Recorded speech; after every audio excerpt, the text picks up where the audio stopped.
So, what content to start creating?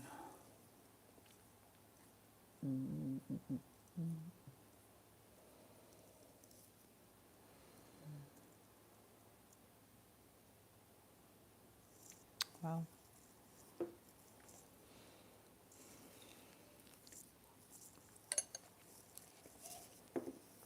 been off of YouTube for quite a while. Released a video yesterday, but now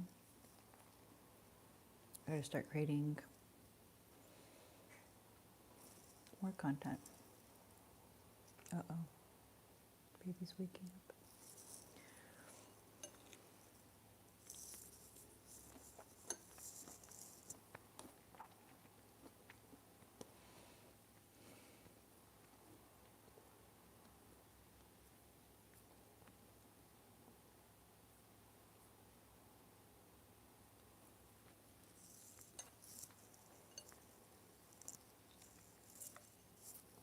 So funny, I can watch myself.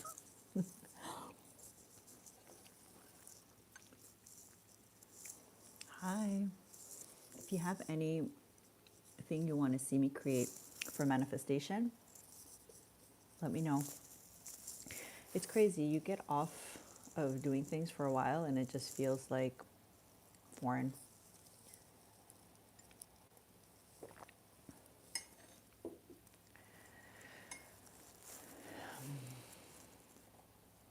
Some stuff, manifesting your ex back, how to love yourself and rebuild your self-concept, the secret to manifesting anything you want, stop confirming the reality you don't want. That's a video I really want to create. Like, too many people confirm realities they don't want, and I'm like, what are you doing? I catch myself doing it too, actually. But it's not about gaslighting yourself, but it's like when you're not creating the reality that you want, like why are you constantly confirming like this is your reality, this is your reality, you know? Someone asked me to create a video about how to actually get into the identity shift. So I don't know if that's something other people are interested in, because I feel like there's so many videos about identity, but all the videos, and sometimes we still don't really understand like how to shift identity. I think I'm learning a lot about that now that I became a mom. Oh, right now I'm on mat leave. I just had a baby, but on the YouTube, what I do is just create content about how to love yourself, how to create the life that you want. A lot of it like just stems into being brutally honest with yourself and changing the things that you need to change. Thank you. Thank you. Yeah, it was a bit of a surprise, but a happy surprise.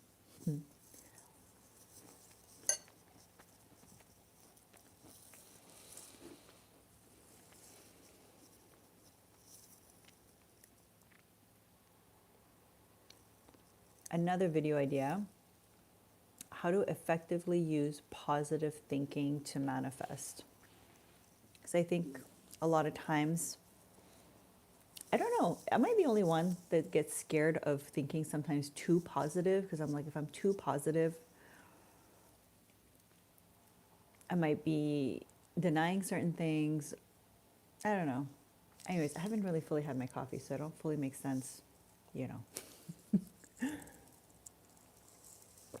And I didn't sleep that much last night. But I want to start coming on live because my younger sister's doing it and I love seeing her live. And I'm like, you know what? It's nice to just sometimes have like unfiltered, raw. Maybe eating was not the best idea because now I'm like, I don't like when people eat and talk. Like, why am I doing that myself?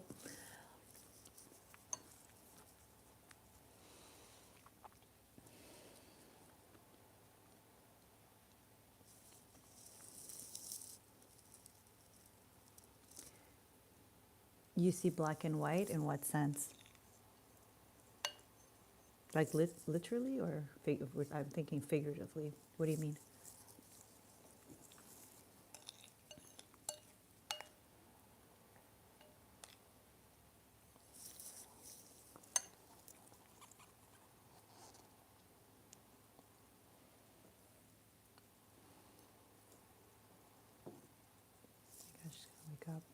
All or nothing.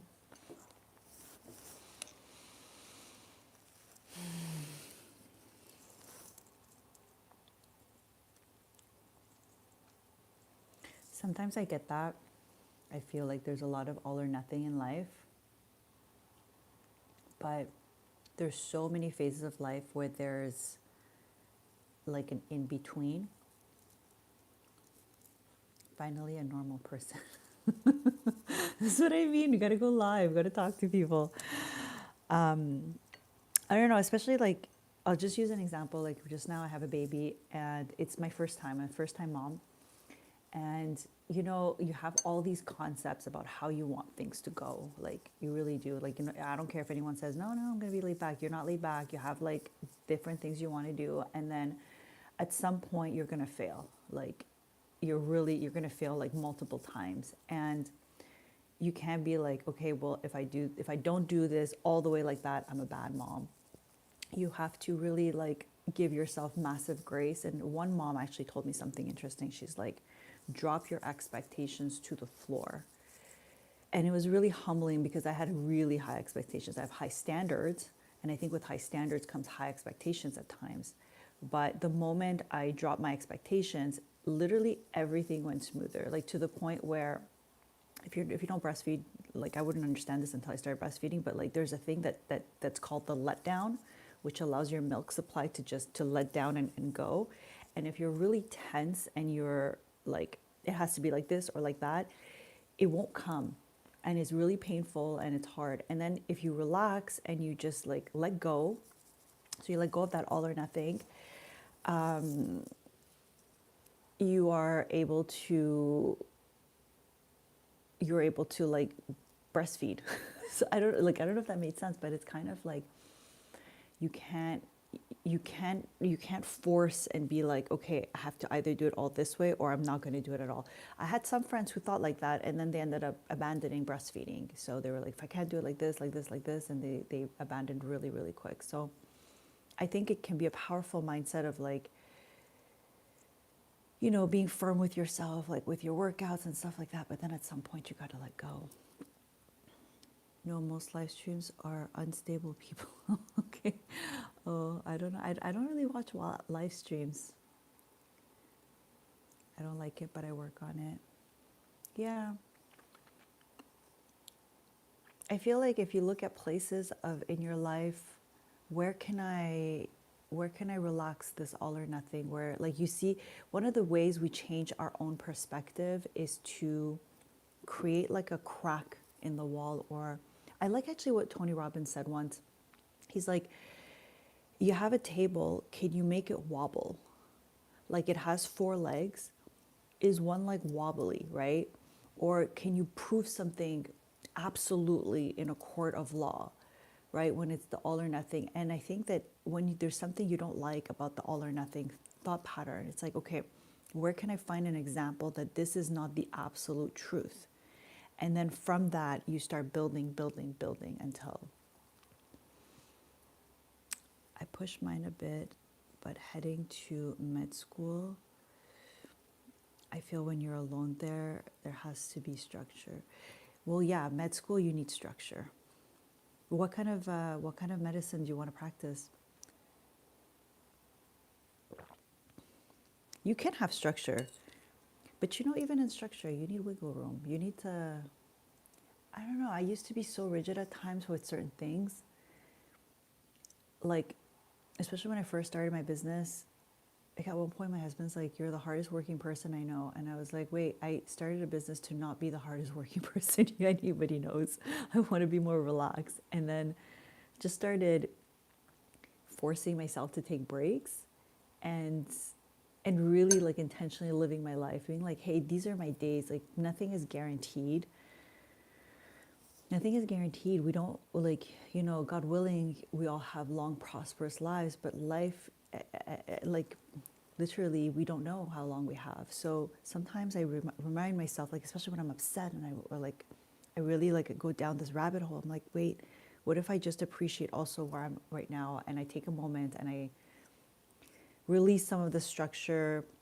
It's like having one foot in absolute gratitude for the moment and like total YOLO, total YOLO, and 1 foot in desire with discipline, devotion, and building for your future for the things that you genuinely want, right? Because you can't be total YOLO, but then you can't be total structure, you know?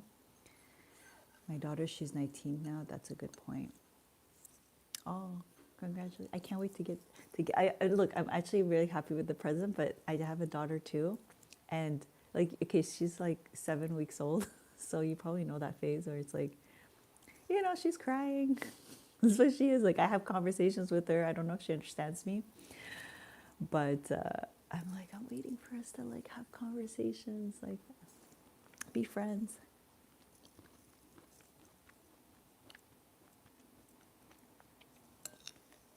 What kind of content would you want to see for your daughter? That's a good question to ask. Here's the thing, I want to start, I don't know, I feel like there's just so much of the same thing out there. I think something that's not sexy or popular that definitely needs to be talked about. This is why I talk a lot about unconditional self-love, is like people want to achieve, people want to do great.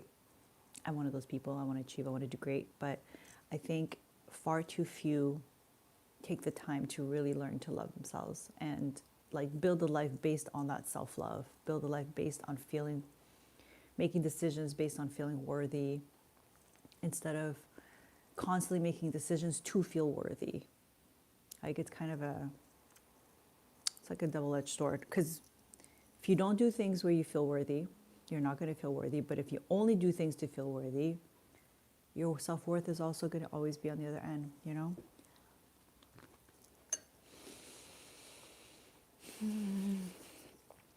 So I want to talk about that, but I don't know how to make it sexy.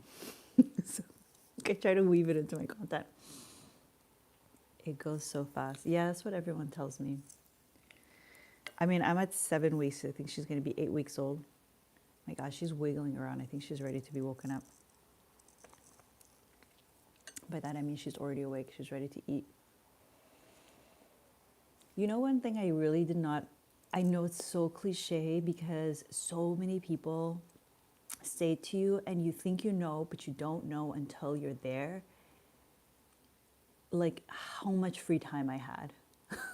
Like I think I knew because I was like, I had slow morning routines and I'm 40. So like, you know, I've been conscious about this stuff for a while and like, and then I knew I was going to have less free time once I had a baby. But like, I think I really didn't understand to what extent, like I'm literally on her time.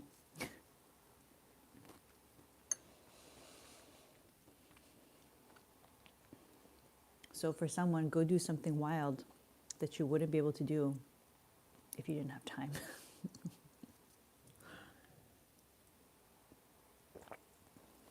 Anyways, it's still one of the most magical journeys of my life, don't get me wrong. But sometimes I'm like, what the F did I do before? What was I doing all day? Anyways.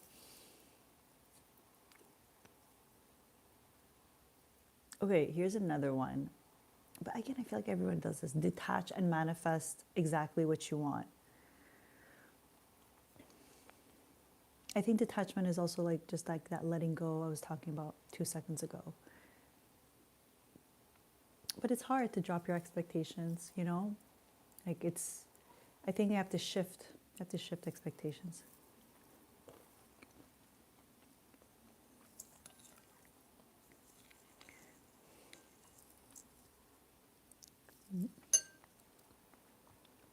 I feel like I'm gonna 100% regret eating online at some point in my life.